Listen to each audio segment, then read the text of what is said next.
Karnataka news beet follow ಮಾಡಿ, subscribe ಮಾಡಿ. ಸಾರ್ವಜನಿಕ ಉಪಯೋಗಕ್ಕೆ ಮೀಸಲಿಟ್ಟಂತಹ ಸರ್ಕಾರಿ ಒಡೆತನದ ಜಾಗವನ್ನು ಪ್ರೆಸ್ಟೀಜ್ ಗ್ರೂಪ್ ಮಾಲೀಕರು ಕಬಳಿಸಿದ್ದಾರೆ ಎಂದು ಆರೋಪಿಸಿ ನಗರದ ಫ್ರೀಡಂ ಪಾರ್ಕ್ನಲ್ಲಿ ಸಮತಾ ಸೈನಿಕ ದಳದಿಂದ ತಮಟೆ ಚಳವಳಿಯನ್ನು ಹಮ್ಮಿಕೊಂಡಿದ್ದರು. ಈ ಹೋರಾಟದಲ್ಲಿ ಸಮತಾ ಸೈನಿಕ ದಳದ ರಾಜ್ಯಾಧ್ಯಕ್ಷ ಬಿಸಿ ವೆಂಕಟರಮಣಪ್ಪ, ರಾಜ್ಯ ಕಾರ್ಯಾಧ್ಯಕ್ಷ ಗೋವಿಂದಯ್ಯ ಹಾಗೂ ಯುವ ಘಟಕದ ರಾಜ್ಯಾಧ್ಯಕ್ಷ ನಾಗೇಶ್ ಎಂ ಸೇರಿದಂತೆ ಹಲವರು ಉಪಸ್ಥಿತಿಯಿದ್ದರು. ಕೆಆರ್ ಪುರಂ ತಾಲೂಕಿನ ಚಿಕ್ಕಬನಹಳ್ಳಿ ಗ್ರಾಮದಲ್ಲಿ ಸರ್ಕಾರಿ ಜಾಗದಲ್ಲಿ ಪ್ರೆಸ್ಟೀಜ್ ಗ್ರೂಪ್ ವತಿಯಿಂದ ಅಕ್ರಮವಾಗಿ ಭೂ ಕಬಳಿಕೆ ಮಾಡಿದ್ದಾರೆ. ಜನರಿಗಾಗಿ ಮೀಸಲಿಟ್ಟಿರುವಂತಹ ಜಾಗವನ್ನು ಅಧಿಕಾರಿಗಳಿಗೆ ದುಡ್ಡು ನೀಡಿ ಜಾಗವನ್ನು ತಮ್ಮ ಹೆಸರಿಗೆ ಮಾಡಿಕೊಂಡಿದ್ದಾರೆ. ಸ್ಥಳೀಯ ಅಧಿಕಾರಿಗಳು ಕೂಡ ತಮ್ಮ ಅಧಿಕಾರವನ್ನು ದುರ್ಬಳಕೆ ಮಾಡಿಕೊಂಡಿದ್ದಾರೆ. ಇದಕ್ಕೆ ಸಂಬಂಧಿಸಿದಂತೆ ನಮ್ಮ ಬಳಿ ಸೂಕ್ತ ದಾಖಲೆಗಳಿದ್ದು ಸಂಬಂಧಪಟ್ಟ ಅಧಿಕಾರಿಗಳ ಗಮನಕ್ಕೂ ತಂದಿದ್ದೇವೆ.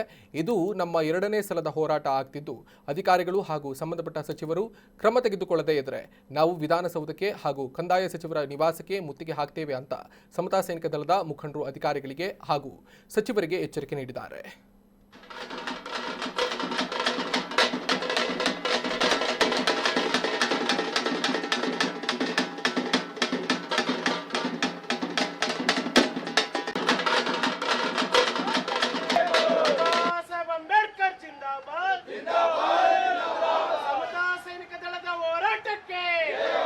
ಯಾರಾದರೂ 15 ಒಂದು 94 ಸಿಸಿನಾಗ ಹಾಕೊಂಡ್ರೆ ವರ್ಷಾನುಗಟ್ಟಲೆ ಅಲ್ದ್ರೂ ಸಿಗಲ್ಲ.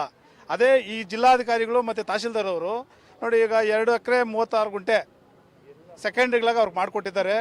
ಅಲ್ಲಿ ರಾಜಕಾಲುವೆನೂ ಒತ್ತುವರಿ ಮಾಡ್ಕೊಂಡಿದ್ದಾರೆ. ಆದ್ರೂ ನಾವು ಕಂಪ್ಲೇಂಟ್ ಮಾಡಿದ್ರಿ.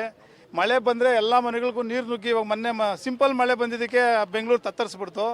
ಈ ಮಳೆ ಬಂದು ಇದೆಲ್ಲಕ್ಕೆಲ್ಲ ಅವಾಂತಗಳ ಕಾರಣ ಅಂದರೆ ಈ DC ಅವರು ಮತ್ತು ತಹಶೀಲ್ದಾರ್ ಅವರು ಇಂಥ ಅನ್ಯಾಯಗಳು ಮಾಡೋದಕ್ಕೋಸ್ಕರ ರಾಜಕಾಲುವೆನೂ ಪಥ ಬದಲಾವಣೆ ಮಾಡ್ತಾರೆ. ಅಂದರೆ ಅವ್ರಿಗೆ ಹೆಂಗೆ ಬರುತ್ತೆ ಮಾಡೋದಕ್ಕೆ? ನೀರು ಹೆಂಗಂದ್ರೆ ನಂಗೆ ಹೋಗ್ಬಿಡ್ಲಿನಾ ಅಂದರೆ ಬಲಾಢ್ಯರಿಗೆ ಹೆಂಗೆ ಬೇಕಂಗೆ ರಾಜಕಾಲುವೆನ ಹೆಂಗೆ ಬೇಕಾದ್ರೆ ಹಂಗೆ ಮಾಡ್ಕೊಬೋದು ಅಂತ ಹೇಳ್ಬಿಟ್ಟು ಇವ್ರು ಮಾಡಿ, ಇದ್ರ ವಿರುದ್ಧಾಗೆ ಅಲ್ಲಿರೋಂಥವರು ಸ್ಥಳೀಯರು ಮತ್ತು ನಾವು ಸಂಘಟನೆಯವರು ಏನು ದೂರು ಕೊಡ್ತೀರಿ. ದೂರು ಕೊಟ್ಟಿದ್ದಾದಮೇಲೆ ಅವ್ರಿಗೆ ಇವಾಗ ಅದು ಒಂದು IAS ಆಫೀಸರ್ಗೆ ನಾವು ಸಾಮಾನ್ಯ ಜನಗಳು ದೂರು ಕೊಡಬೇಕು. ಆಮೇಲೆ ಅವ್ರಿಗೆ ಒಂದು ನೋಟಿಸ್ ಕೊಡ್ತಾರೆ, ಏನೋ ನಾಮಕಾವಸ್ಥೆಯಾಗಿ. ಈಗಾಗಲೇ ನಾವು 6-7 ತಿಂಗಳಿಂದ ಹೋರಾಟ ಮಾಡ್ಕೊಂಬತ್ತಾ ಇದ್ದೀರಿ. ಯಾವುದೇ ಥರ ಮಾಡಿಲ್ಲ. ನಿನ್ನೆನೋ ನೋಟಿಸ್ ಕೊಟ್ಟಿದ್ರೆ 5ನೇ ತಾರೀಕು ಅಂತ ಬರ್ತಾಯಿದೆ. ಈಗ ನಮ್ಮ ರಾಜ್ಯ ಮುಖಂಡರಾದಂತಹ ಗೋವಿಂದಣ್ಣವರು ಮತ್ತು ವೆಂಕಟರಮಣಪ್ಪನವರು ಹೇಳ್ದಂಗೆ ಈ ಹಂತದಾಗ ಏನಾದರೂ ಅವರು ಸರಿಪಡಿಸ್ಕೊಳ್ಳಲಿಲ್ಲ ಅಂದರೆ ಮುಂದಿನ ದಿನಗಳಲ್ಲಿ ಕಂಡಲ್ಲೇ ಏನು ಕಂದಾಯ ಸಚಿವರಿಗೆ ಕೆರವು ಮಾಡ್ತೀರಿ, ಇಲ್ಲಾಂದರೆ ಅವ್ರ ಮನೆ ಮುತ್ತಿಗೆ ಹಾಕೋದಕ್ಕೆ ಸಮತಾ ಸೈನಿಕ ದಳದ ಎಲ್ಲ ಹೋರಾಟಗಾರರು ಸಿದ್ಧವಾಗಿದ್ದಾರೆ ಅಂತ ಈ ಮೂಲಕ ಹೇಳಕ್ಕೆ ಇಷ್ಟಪಡ್ತೀನಿ. ಏನು ಈ ದಿನ ಸಮತಾ ಸೈನಿಕ ದಳ ವತಿಯಿಂದ ಬೆಂಗಳೂರು ನಗರದಲ್ಲಿ ಹೋರಾಟ ಮಾಡ್ತಾ ಇದ್ದೀವಿ. ಬೆಂಗಳೂರಿನ ಪೂರ್ವ ತಾಲೂಕಿನ KR ಪುರದ ಚಿಕ್ಕಬನಹಳ್ಳಿ ಗ್ರಾಮದಲ್ಲಿ ಸರ್ಕಾರಿ ಜಮೀನನ್ನು ಪ್ರೆಸ್ಟೀಜ್ ಈ ರಾಜ್ಯದ ಪ್ರತಿಷ್ಠಿತ ಖಾಸಗಿ ಕಂಪನಿ ಪ್ರೆಸ್ಟೀಜ್ ಮಾಲೀಕ ನೇತೃತ್ವದಲ್ಲಿ ಸರ್ಕಾರಿ ಭೂಮಿಯನ್ನು 2.5 ಎಕರೆ ಭೂಮಿಯನ್ನು ಒತ್ತುವರಿ ಮಾಡಿ ಅಲ್ಲಿ ದೊಡ್ಡ ಅಪಾರ್ಟ್ಮೆಂಟ್ ಕಟ್ತಾ ಇದ್ದಾನೆ. ಮೊನ್ನೆ ಜಿಲ್ಲಾಧಿಕಾರಿಗಳು ಬೆಂಗಳೂರು ನಗರ ಜಿಲ್ಲೆ ಇವರಿಗೆ ನಾವು ಆಲ್ರೆಡಿ ಒಂದ್ಸಾರಿ ಹೋರಾಟ ಮಾಡಿ ಮನವಿ ಕೊಟ್ಟಿದ್ದೀವಿ. ಮನವಿ ಕೊಟ್ಟರು ಜಿಲ್ಲಾಧಿಕಾರಿಗಳು ಖಾಸಗಿ ಕಂಪನಿ ಮಾಲೀಕರಿಂದ ಹಣ ಪಡೆದು ಅವ್ರ ಎಲ್ಲಿ ಕಾಸ್ಗೋಸ್ಕರ ಇಲ್ಲಿವರೆಗೂ ಯಾವುದೇ ಕ್ರಮ ತಗೊಳ್ದಿರ ಸರ್ಕಾರಿ ಜಮೀನ ಒತ್ತುವರಿ ಆಗಿರೋದ್ರ ವಿರುದ್ಧ ಕ್ರಮ ತಗೊಳ್ಳಿಲ್ಲ.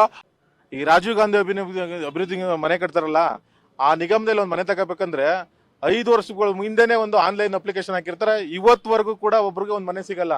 ಅಂಥದ್ರಲ್ಲಿ ಇವರು ಏಕಾಏಕಿ ಯಾರೋ ಭೂಗಳ್ರು ಅವ್ರ ಜೊತೆ ಸೇರ್ಕೊಂಡು ಈ ಅಕ್ರಮಗಳ ಸರದಾರರು ಇವರೆಲ್ಲ ಜಿಲ್ಲಾಧಿಕಾರಿಗಳಿದ್ದಾರೆ, ಇವರೆಲ್ಲ ಸೇರ್ಕೊಂಡು ಬಡವರನ್ನ ಲೂಟಿ ಮಾಡ್ತಾ ಇದ್ದಾರೆ. ಅಂಥದ್ರಲ್ಲಿ ನಾವು ಏನಾದ್ರು ನ್ಯಾಯ ಕೇಳಬೇಕು ಅಂತ ಸಮತಾ ಸೈನಿಕ ದಳ 2 ಸಾರಿ ಹೋರಾಟ ಮಾಡಿದೆ. ಇದು 2ನೇ ಅಂತ ಹೋರಾಟ ಮಾಡಿದ್ರು ಕೂಡ ನಾಮಕಾವಸ್ಥೆ 2 ದಿನ ಹಿಂದೆ ಅವ್ರಿಗೆ ಒಂದು ನೋಟಿಸ್ ಕೊಟ್ಬಿಟ್ಟು ಕೈ ತೊಳ್ಕೊಬಿಟ್ಟಿದ್ದಾರೆ ಜಿಲ್ಲಾಧಿಕಾರಿಗಳು. ಏನಾದ್ರು ಮಾನ ಮರ್ಯಾದೆ ಅಂತ ಇದ್ರೆ ನಾವು ಪದ ಉಪಯೋಗಿಸ್ಬಾರ್ದು.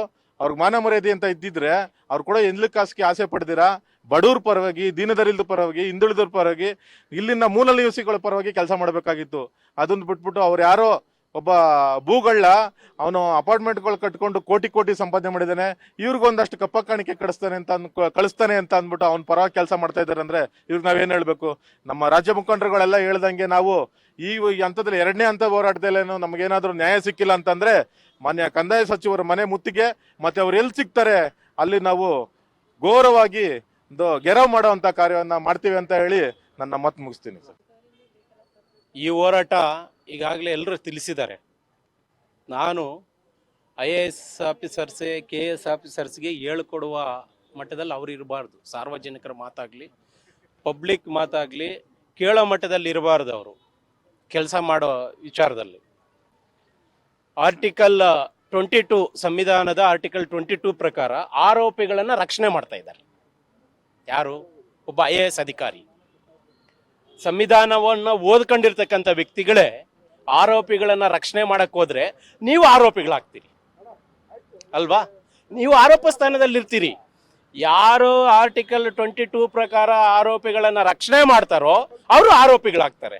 ಹಾಗಾಗಿ ನೀವು ಆರೋಪಿಗಳಾಗಿ ಹೋಗಿದ್ದೀರಿ. ಈಗಾಗಲೇ ನಾವು 2ನೇ ಹಂತದ ಹೋರಾಟ ಮಾಡಿದ್ರು ನೀವು ಚಲನವಲನ ನಿಮ್ಮಲ್ಲಿ ಇಲ್ಲ ಅಂತ ಹೇಳಿದ್ರೆ ನೇರವಾಗಿ ಇದರಲ್ಲಿ ಅಧಿಕಾರಿಗಳು ಶಾಮೀಲಾಗಿದ್ದಾರೆ.